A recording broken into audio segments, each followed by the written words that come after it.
welcome everyone to your community quarterly meeting. We meet every quarter to I'll cover the mission vision. I won't go into that now, but we have a great agenda planned for everybody today. But first of all, I'm going to start off with introducing myself. My name is Valerie Kraut. I'm the Chief Program Officer with Associated Ministries, and I just help facilitate these gatherings. And then with my wonderful co-host, Sandy. So Sandy will really help us out. She will kind of help us navigate any questions or different comments in the chat box tonight. But we have some wonderful presentations today. First, we're going to hear from Brian, the Affordable Housing Supervisor with Pierce County Human Services, Sarah and Marie with Associated Ministries. They're both community outreach specialists. And then Skolkum and Maria with Housing Connect. So the theme this community quarterly meeting is really going to be focusing on affordable housing options. We heard and had a presentation last meeting looking at the data and just really getting a clear picture of the crisis that we're in right now concerning homelessness. But with every meeting, what I'm going to do is I'm going to start off with a Pyola tribe official land acknowledgement. And then we're going to continue into the vision, and everything that I say, I'm going to put into the chat box. You can, if there's any questions for the speakers or comments, you're welcome to put those in the chat box. And again, Sandy will help us navigate that. And also I'm going to put the contact information for speakers in chat box as they speak. So this is just the beginning of conversations and connections. So I really encourage others or people from your church or your community to reach out to have further conversations with speakers, because we really want to get information out there in the community to, again, increase affordable housing options. So we're going to start with let me see, chat, where are you? Okay. So the Pyola tribe official land acknowledgement. We acknowledge that we are here on the traditional homelands of the Pyola tribe. The Pyola people have lived on and stewarded these lands since the beginning of time and continue to do so today. We recognize that this land acknowledgement is one small step towards true allyship, and we commit to uplifting the voices, experience, and histories of the indigenous people of this land and beyond. So next, before we get started on our mission vision, I asked Pastor Joyce with Bethany Presbyterian Church to say a blessing. Pastor? Thank you, Valerie, and hello, everyone. Let's be in prayer. Holy and mighty one, we thank you for the privilege of living on this earth, for this amazing place that you've created for us. And each of us desires to lay down and rest each night and rise in safety. And we are so mindful of so many who do not have that privilege, that comfort. So thank you for this gathering and the ways that we can listen and learn together and advocate that all would have a place to live that is affordable, where they can have meaningful work and relationships. So we offer this time, this conversation to you. And I pray in Jesus' name, amen. Amen. Thank you, Pastor Joyce, for that blessing. So years ago, I'd say probably about 3 or 4 years ago, when we were in person, we gathered and we actually came up as a community with our mission, vision, and purpose statement for this meeting. And that's what I want to do next, is to read it, to just really help ground us in this space together, so we can really just, whatever happened in our day, it's behind us. And now we can focus on some good information and from our speakers to really kind of assess what we can do to take next steps forward to address homelessness in or help address homelessness in our community. So I'm going to start with the mission: to love and serve the needs of neighbors experiencing homelessness. The vision: communities of faith and social goodwill are educated and actively applying their essential abilities to help address and prevent homelessness in Pierce County through engagement with social service agencies and other innovative programs. The purpose: Associated Ministries convenes these meetings in partnership with other homeless and housing service providers working in Pierce County with the goal of creating an energizing space to gather regularly to learn about, discuss, take action on the crisis of homelessness in our community. What we will achieve, we will bring like-minded people together. We're all here for one reason, to inform and educate attendees about homelessness in our community. Going to be some great information shared this evening. Seek understanding of effective interventions. We're going to have some great interventions discussed today, and discuss potential projects and solutions to positively impact homelessness. So again, these are connections. A meeting Pastor Joyce and I had, it's all about making these connections. So we're encouraging you to take this information, learn back to your congregation, back to your community, back to your family, back to your home of business or your business, and just what we can do with this information shared to make further connections and to help one household get off the streets at a time. So with that said, we have a lot to pack in this hour together. So I'm going to go ahead and get us started. And with our first speaker, who will be Brian. He's the housing supervisor with Pierce County Human Services, and he will provide a closer look at what Pierce County considers as affordable housing. He will also share the county's plans to increase affordable housing options. He will specifically cover key findings in Pierce County's needs assessment, which outlines the county's plan to address housing and so much more. So I'm so glad to have Brian here to be able to help inform us so we can, as a community, come alongside him. Brian? Thank you, Valerie. Good evening, everybody. As Valerie said, my name is Brian Schmidt. I work for Pierce County in the Department of Human Services, and I supervise the Affordable Housing Unit for Pierce County.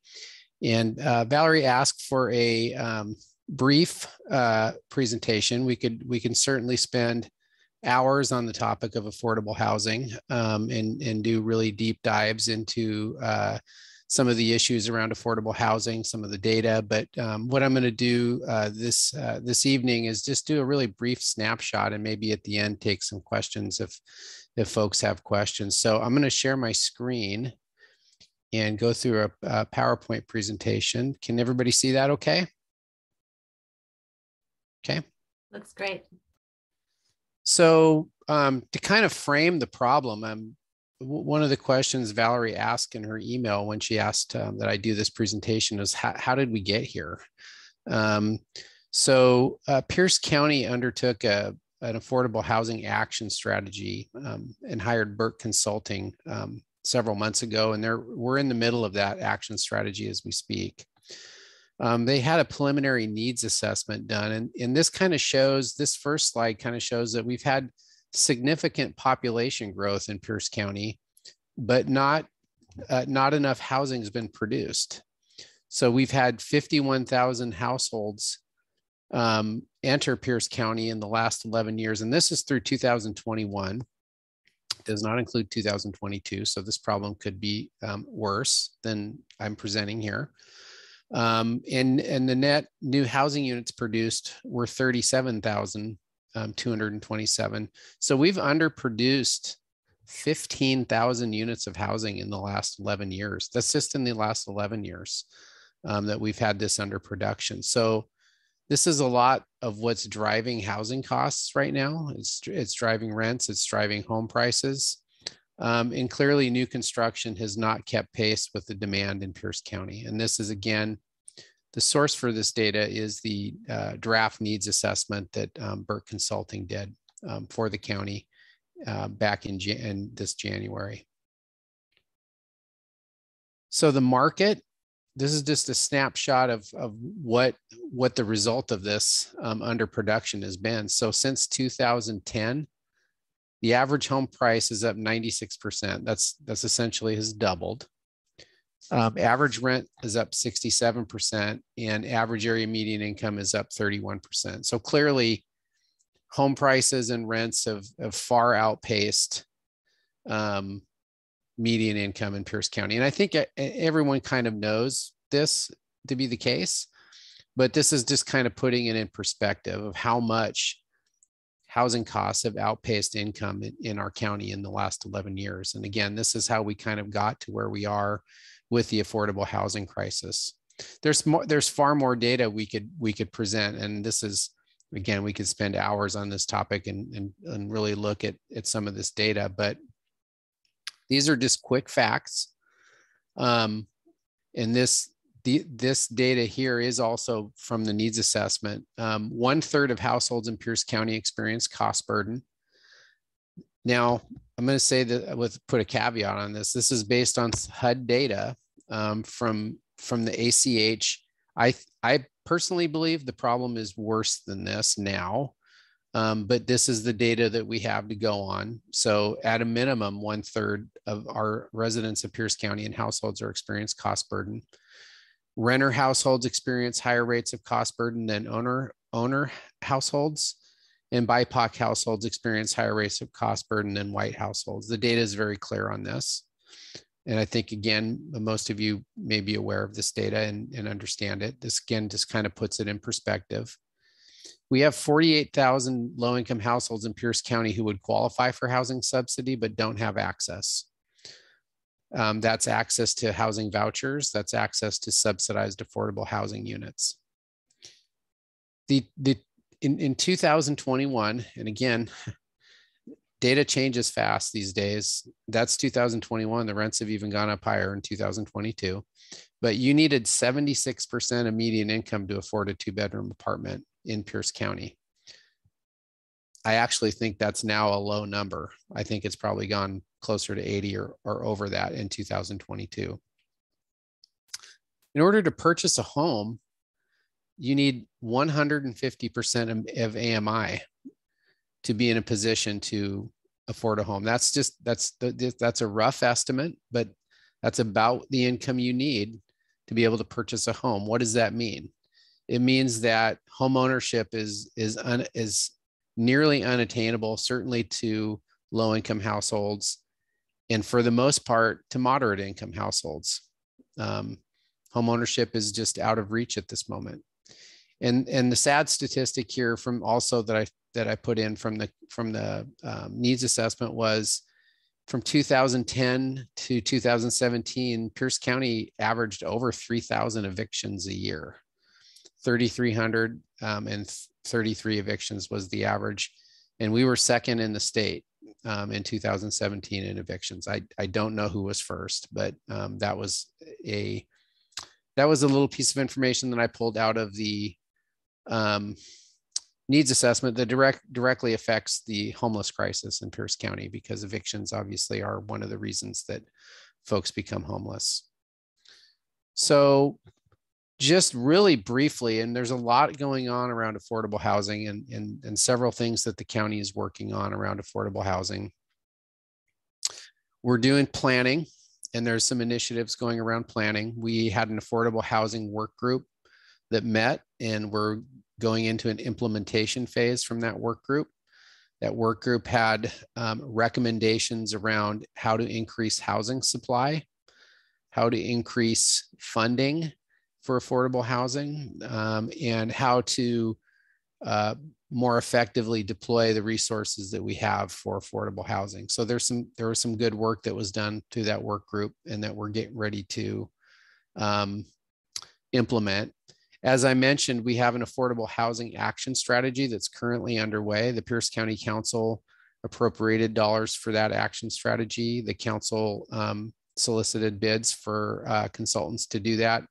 Burke Consulting is the consultant that's been working on that strategy, and that will be published this summer.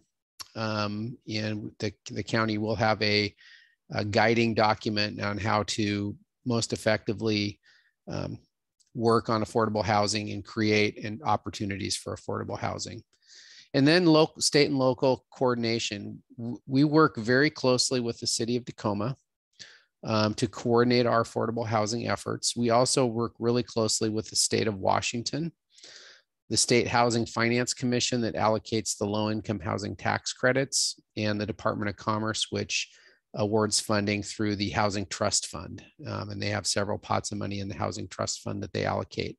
But what we do on the planning side of that is to align our funding to most effectively help developers get funded to do these types of projects and make it as easy as we can for them to get funded, so they can get projects on the street.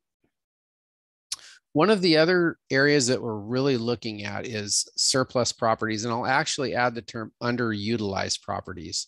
The Tacoma School District has a couple. Galt School was one that they're looking at doing some affordable housing. Some of the schools that may be past their functional life, and they're doing RFPs for developers to bid on those sites to do affordable housing. We have a property across the street from the South Sound 911 building and our health department and Soundview building on Pacific Avenue that the county owned.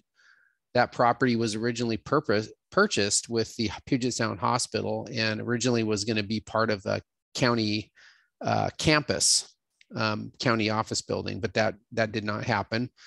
So the county partnered with the city of Tacoma and the Tacoma Redevelopment Authority to transfer the property to the city of Tacoma, and they're going to do an affordable housing development on that property. In the interim, they're going to allow safe parking on that Pacific Avenue site that the county and the city of Tacoma have agreed on. So we're looking at some pretty serious policy development around publicly owned property and how we can deploy those underutilized public resources for affordable housing. Lastly is kind of the bread and butter for what I do, and that's funding of affordable housing. The county has federal and local resources that it deploys for affordable housing funding. It goes to nonprofit affordable housing developers and mission-driven affordable housing developers that build and construct affordable rental housing and affordable homeownership housing for resale to low-income buyers. We have HUD funds. We have the American Rescue Plan, which is a one-time allocation from the Treasury. The County Council appropriated a significant amount of resources to affordable housing development from ARPA. Around $20 million. And we also get funds from our document recording fee for affordable housing. And then there's a sales tax called 1406. That's a deferral of the state's portion of the sales tax that we can retain, we being the county, also the city of Tacoma, for affordable housing purposes. In 2022, we have our affordable housing NOFA out right now. Applications are due on June 10th. We have 4 times our normal money out on the street. So we have almost $18 million. For perspective, last year we had 4.65 million. So we have, the county is making some significant investments to try to get some development going, and the ARPA is a key to that. The concern is those ARPA dollars are one-time dollars. So looking at the future of affordable housing funding coming down the road is on the county side anyway, a little unknown. The city of Tacoma did enact a 0.1% sales tax for affordable housing that is commonly referred to as 1590, which was the name of the House bill, or maybe it was a Senate bill that created that program. The county council could implement that by councilmatic action to collect that tax and use it for affordable housing, as could other jurisdictions. The city of Tacoma took the opportunity and passed that, and they are in the process of implementing that program currently. So what kind of projects are we doing? We keep a pipeline and we meet with the local developers. And so in coordination with the Affordable Housing Consortium, Amanda DeShazo, and City of Tacoma with Felicia Medlin, we convene our developer group, and we keep a pipeline of all the projects that are in development in Pierce County. Because we want to know what's in development. We want to align those developments to make sure they're not bumping into each other. And it helps the county and the city plan when it comes to affordable housing financing and knowing what's out there. Right now, we have around 2,000 deed restricted subsidized affordable housing units that are currently in development. That could be projects that are just getting off the ground. That could be projects that are under construction and nearing completion, and everything in between. Some of those projects are permanent supportive housing projects. One example of that is the Horizon Housing Alliance is building a project called Hilltop Lofts. That project is currently in construction and scheduled for completion. And I believe it is 57 units of permanent supportive housing will come online once that project opens. So looking forward to that. We also fund home ownership. Habitat for Humanity is one of our developers, as is Homeownership Center Northwest, and they develop properties for resale to low-income buyers. And then general affordable housing, which serves extremely low, very low, and low-income renter households. And with that, I'd be happy to take questions. We have new staff on board, Philip Carnell, that started about two months ago. And Philip brings a lot of experience in around affordable housing and planning, and he's hit the ground running. And so any questions, be happy to email or call either of us. And I guess with that, Valerie, I'll turn it over. If folks have questions, be happy to answer. Yeah, thank you so much. I always love your presentations, Brian. They're so detailed and it really is informative, and I just appreciate that. And we got literally probably about 1 minute for any questions, but again, these are connections. As Brian said, please feel free to outreach or to contact him or Phil. I know there's a quick question. Yeah. I have a question. Okay. Yeah, I'm actually put it in the chat, but so I was just curious, you're talking about that they're going to be opening up safe parking at some of those Pierce County locations. Are those safe parking going to allow RVs? That I don't know. That's a little outside of my area. The property I'm referring to is the Pacific Avenue property, and that property is going to be in the custody of the city of Tacoma. So that would be a Tacoma question. Okay, thanks. Great question, Sandy. Yes, thank you. So thank you so much, Brian. And I just so appreciate your willingness to be here and to share this information so we can continue to spread the word and inform individuals beyond in our own communities. Sure. So to keep us moving, next we're going to hear from Skolkim and Maria with Housing Connect, and we're actually in a formal partnership with Housing Connect. We help provide supportive services, but this is a very great opportunity for us to provide more affordable housing options for individuals. And I'm excited to hear from Skolkim to really share the information and see what we can do to help, again, spread the word to increase housing options. As the presentation from Brian, we need to focus on these innovative, creative ideas to really help house more people, affordable housing options. That's the key word, affordable. So Skolkim, I am going to pass the baton to you, and so everybody can hear about Housing Connect. And Skolkim is the executive director of Housing Connect too. I'll put his information in the chat. And I just wanted to just really fast point out a question that somebody just asked in the chat that might be a great place to preface your presentation. The question was, could someone define what permanent supportive housing means? Sure. I mean, I'm happy to take that on just before I start. Permanent supportive housing is usually referred to as housing that is permanent housing, but that has support on site.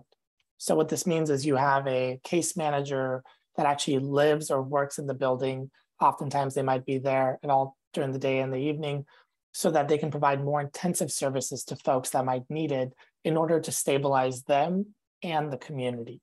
It is necessary for a lot of folks that might have chronically homeless or have mental disabilities. It is, however, very costly, and it is very scarce in our communities. And so hopefully that definition helps, and hopefully that definition aligns with what other people and the way other people define it. But that's my interpretation of it. But yeah, jumping in. Hey, Valerie, thanks for the invite. And it's good to see all of you. Happy Thursday. As Valerie mentioned, my name is Skeltrum Kelmendi. I'm the founder and executive director of Housing Connector. A little bit about me, I am, as you can tell maybe by my name and the fact that it's not very common, I was born in Eastern Europe, originally from Kosovo, and my family actually escaped Kosovo during the war, and we immigrated to the US as refugees. We were relocated to Dallas, Texas, which felt scarier than a war zone sometimes. If you've ever been to Dallas, it is big and crazy. And so we experienced the challenges of coming to a new place, trying to navigate a new society when you have no jobs, you don't speak the language. And we were super fortunate to have so many individuals and groups and organizations that helped us get on our feet, helped us go through those early months, and really gave us the runway to be able to stabilize our lives. And I tell you that as an intro because it fuels the reason I do this work. That story is not unique. That story is one that is very common, and not everyone is as fortunate as we were to potentially access the resources we had. In fact, there's over 500,000 people in our country on any given night that are experiencing homelessness. And that number is most likely too low at this point since the data is a couple of years old. What this means is that there are people out there that have been experiencing homelessness and have been looking and searching for homes for months, some of them years. To give you a real anecdote, an individual named Chauncey who spent 2 years looking for an apartment that would rent to him was denied over 20 times because of his credit score and his past debt. And basically those two variables were used to determine whether he was worthy of accessing a unit. And it's unfortunately a story that is way too common in our community. So what Housing Connector does is it tries to solve that specific problem. We know we need more affordable housing units. We need more construction of units. But the truth is that takes a lot of time and it takes a lot of money. And so what Housing Connector is trying to do is figure out how do we get people housed today, given the existing housing inventory that exists. So our model is really simple. We act as a broker between property owners, between landlords, and all the service providers in the community to identify units for individuals in need of housing and then match them with people that are looking for housing. At a very practical level, what we do is we go to landlords in the community and we say, look, we can't solve this problem without you, but we also understand that you are running a business, or this might be a mortgage that you have to pay. And so we don't want you to feel like you are taking the entire risk in housing somebody that might not have the history or the support that normally folks are looking for when determining a renter. And so in exchange for these properties and these landlords lowering their screening criteria, we offer them support and benefits. That includes free referrals to fill their units, 3 months of guaranteed rent if the individual or the family can't pay their rent, $5,000 in damage mitigation if their properties ever has damages, so they're not left holding that liability. And then we offer 2 years of customer support so that if somebody moves in, that property owner, that landlord has somebody they can call if there's an issue so that we can prevent them simply going down the eviction path with that individual. On the other side, so this is kind of the supply. This is how we bring units to the table. On the demand side, the truth is there are a lot of incredible organizations doing good work, hard work. And oftentimes it's difficult for them to not only be a case manager to their client, but also be navigating our rental market. And our thought there is, what if Housing Connector can help do that for these organizations? And so what we do right now in the community is we partner with service providers like Associated Ministries and give them access to the units that we make available so that their case managers have a one-stop shop that they can go to search for units in real time, apply for those units, and then they know that once their client is approved and moves in, Housing Connector will be by their side for 2 years to make sure that they stay stably housed. And this is important for a couple of reasons. The first thing is, when you look at the homelessness population, what often happens is people get into housing and then it becomes a revolving door where they fall back into homelessness.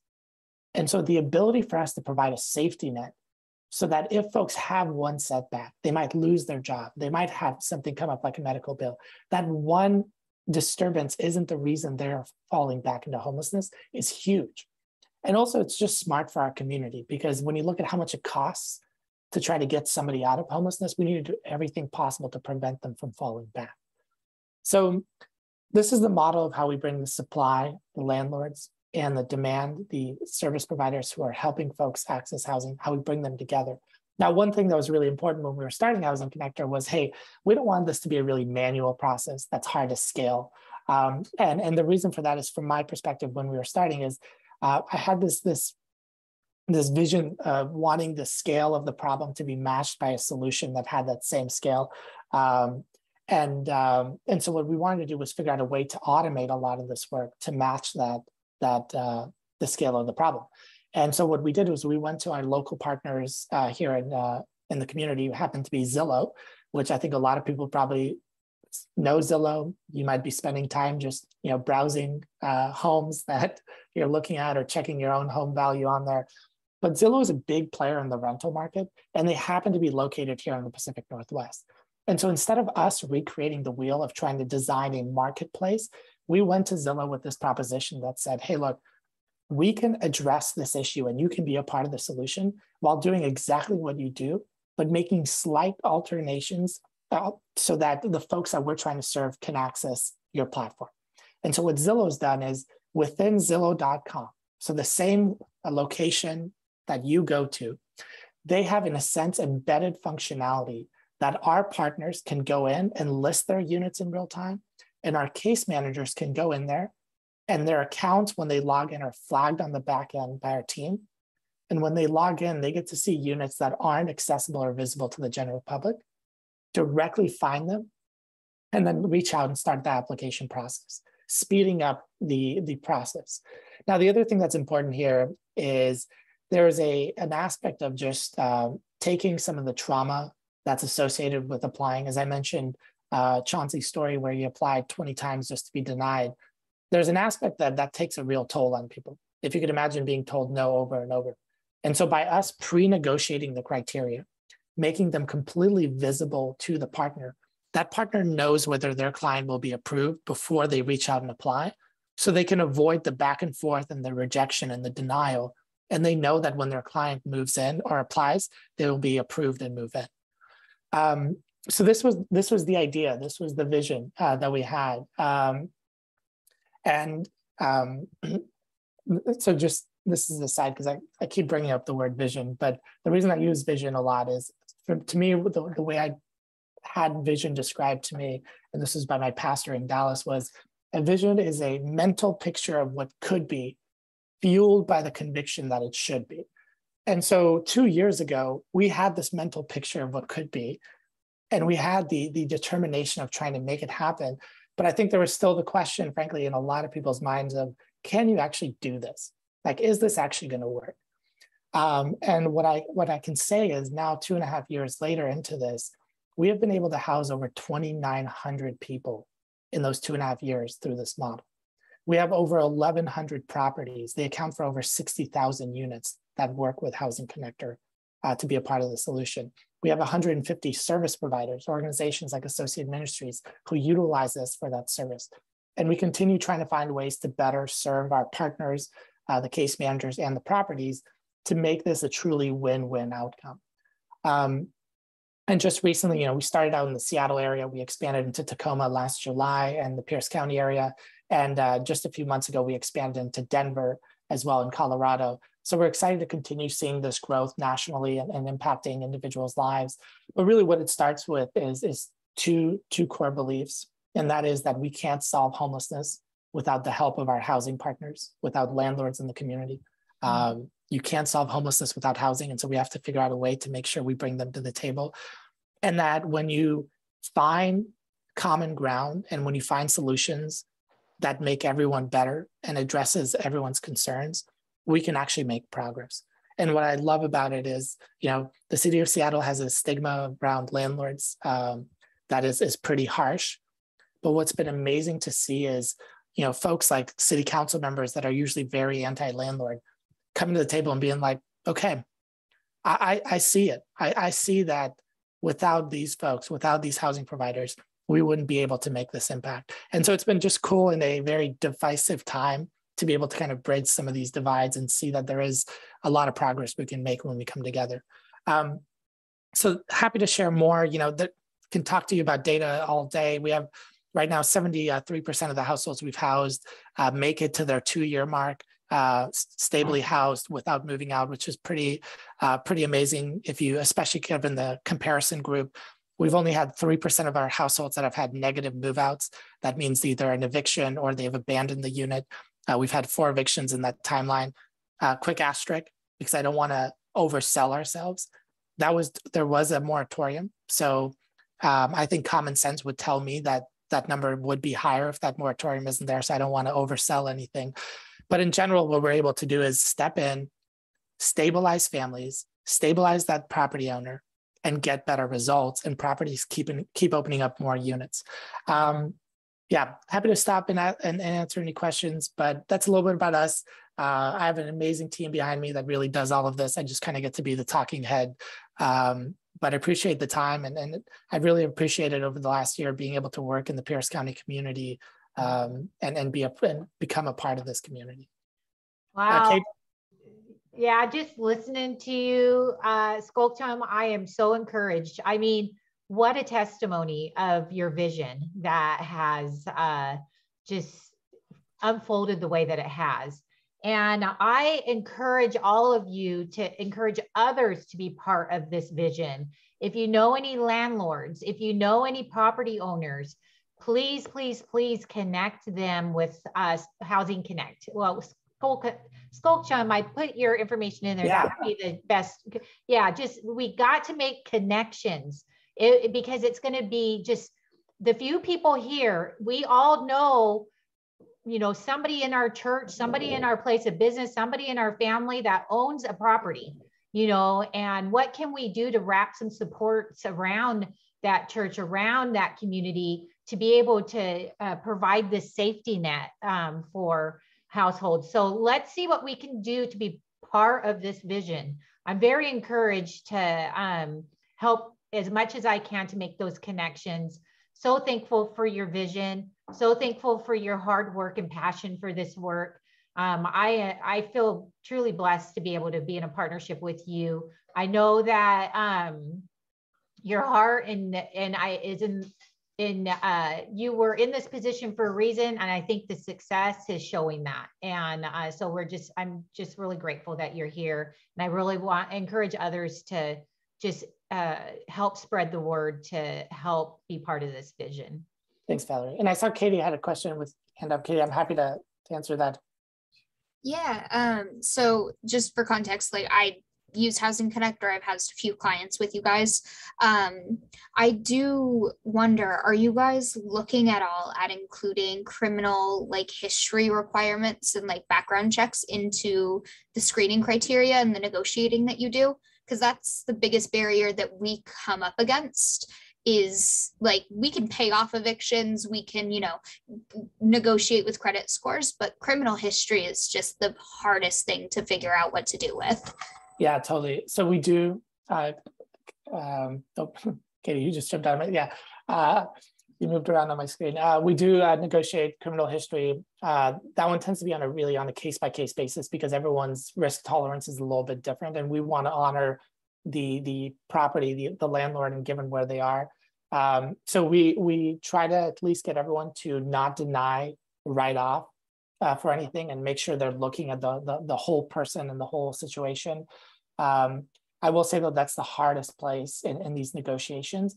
And it's the hardest place to streamline and try to administer it when we're working with 1,000+ properties. But it is an area where we focus on.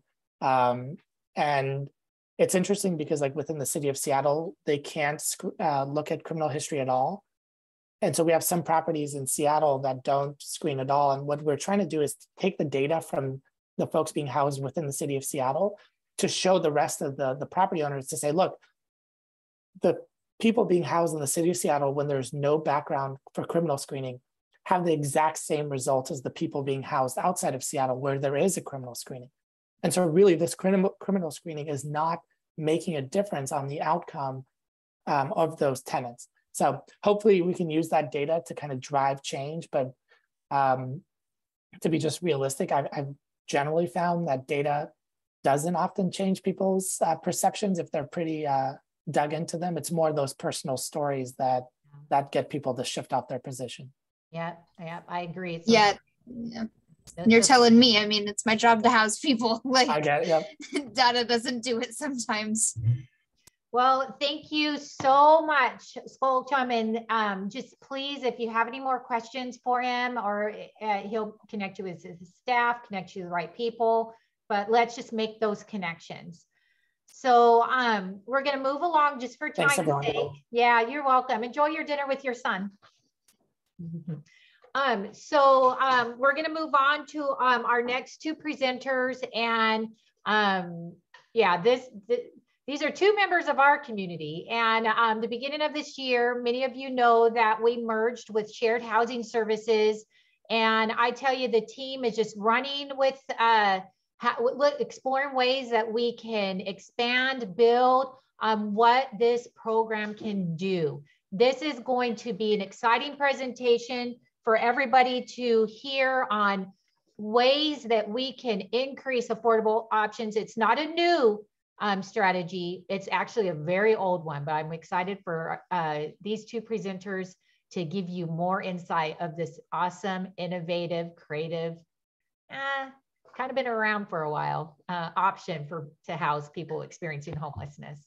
So Marie and Sarah, our community outreach specialists.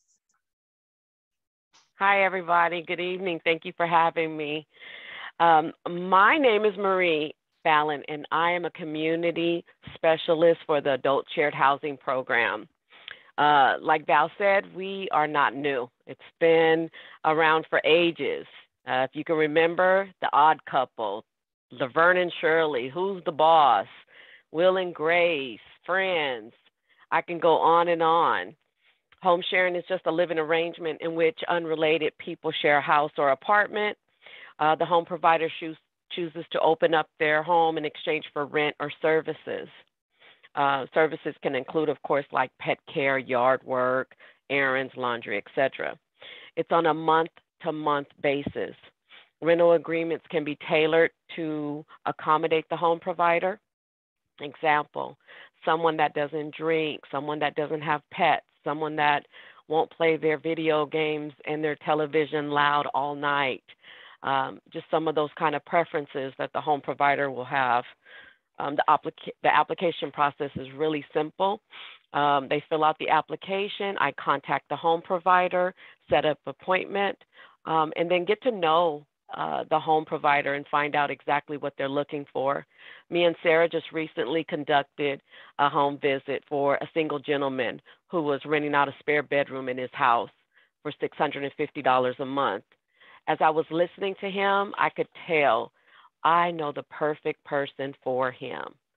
And he shared his reservations, and I said, those are the same reservations of my home seeker. I followed up, gave him the referral, of course, after we did the vetting process. And he called me yesterday and he goes, wow, Marie, he's just like me. He's a big old teddy bear. He's hardworking. He's reliable. He is set to move in June 1st. He's living in his car because he got damaged from the bad weather that we had, and his trailer was damaged and it was filled with mildew. And he is a home care provider and trying to go to school for his CNA certification. And so there it is. I just housed somebody just like that. It's just that simple and easy. What I can provide the home providers is a more personal touch. I am personally, in my personal life, a home sharer. I've been doing home sharing since 2016. I was renting an apartment for $998 one year, the next year 11, the next year 12, and then last year when I had to move out, $1,350. I couldn't afford it. I've been renting a room since, and it's saving me from being homeless. So I believe in this program. And so yes, that's pretty much it in a nutshell. That's great. Thanks, Marie. So I'm going to switch over to our youth shared housing program. So Marie is with our adult shared housing, and I am with our youth home share program. And my name is Sarah McGinnis, and like Marie, I'm a community specialist. And I really am excited to be here because home sharing is real, it's practical, and it's a way for us to take action and to work together to end homelessness. So we're a little bit different from adult shared housing, but there's similarities too. So we pair a host home with a young person, usually 17 to age 24, that's experiencing homelessness. So who are the young people that are experiencing homelessness? And often they're not the typical homeless person that you would see on the street. They might be couch surfing. They might be trying to fit in, still in high school, still in college. They might be fleeing an abusive situation. They could be exiting the foster care program. They might have been kicked out of their house for coming out as LGBTQ. So there's a lot of different scenarios and situations that young people are finding themselves needing a safe place to live. And then who are the home providers? Well, they're actually people like you and like me that have an extra bedroom and some room in our heart to make a difference in the young person's life. So how does this work? And this is where we're a little bit different than the adult shared housing program. I work at finding host homes. So that's why I'm here tonight, to spread the word, to tell you guys about this program. And when I receive an application, just like Marie, I would visit you, I would see your home, the space, and I would talk about, why you're doing this and what you want out of it and what you'd be looking for. And then I would train you and I would prep you for opening your home to a young person. And then Tiffany she's not here tonight, but she's I call her my partner in crime. She's the case manager on the other side with our program, working with the youth that need housing. And so she and I talk all the time. We talk every day. And when I have an opening and when she has a need, we say, oh, they might really work together. And then we have a match meet. All four of us meet, and the home provider gets to meet the young person, and they both have the chance to say yes or to say no. Like, it's their decision because they're the ones that are going to be living together. If it goes well, we do a move-in, and then we sign a lease agreement and different agreements, just how we're going to do this and work together. And then we don't just say, okay, goodbye, good luck. The young person is working with Tiffany the entire year to work on their goals, which are usually, to get a job, to figure out a budget, to finish their education, because at the end of the year, they will graduate this program and move into permanent housing. So they're not just moving back into homelessness. So that's the goal. And then I am on the end of supporting you as a home provider, being there if there's any issues, and hopefully creating a community within the home providers. So we understand, both Marie and I understand, that this is a big ask. And I'm just going to share my screen here really quick. Can you guys all see that? Yeah, okay. So we do understand that this is a big ask, and it's not going to be for everybody.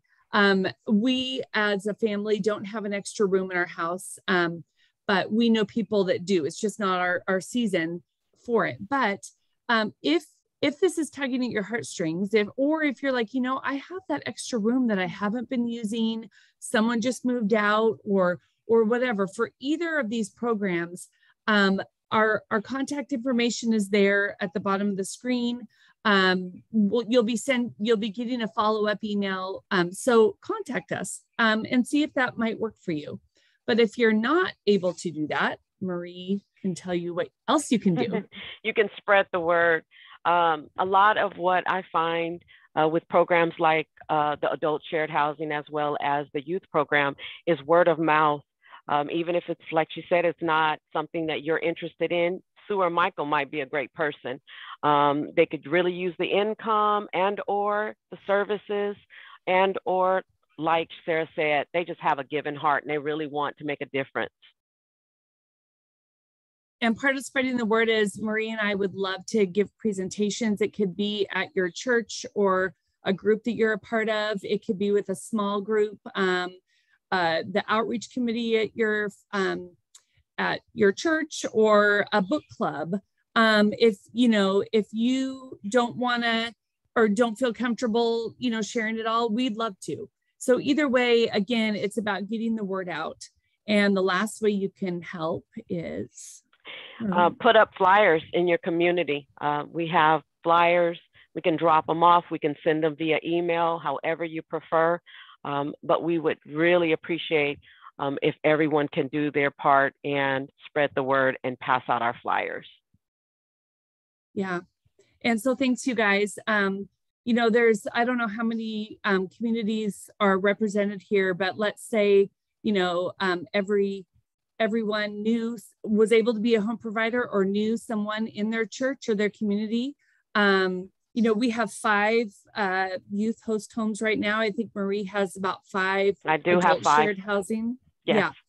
And, she's working with about 50 people that need homes. And my goal is to have 15 homes for youth that are homeless. So if we all work together and spread the word, I think we can find them. So I think they're out there. So thanks, you guys. Thank you. Thank you, Marie and Sarah. Again, here's another option, and it's easily, I thought of someone, not kidding. I'm going to text this person after. I'm going to see if I can't make a connection just right after this meeting, because I was like, oh my gosh, what am I thinking? And can I add something to that, Val, just super quick? I forgot to mention this, and it's really casual, but we are going to have, if you know someone that is really interested in and especially in youth shared housing, but I could share with the adult housing too. We're having just a meet and greet with some of our current providers at the Seven Seas Brewery on June 2nd. It's a Thursday. So if you're interested in that, just let me know and I can send you information on that. Wonderful, wonderful. And maybe somebody could put that in chat, that date. Yeah, I'll do that.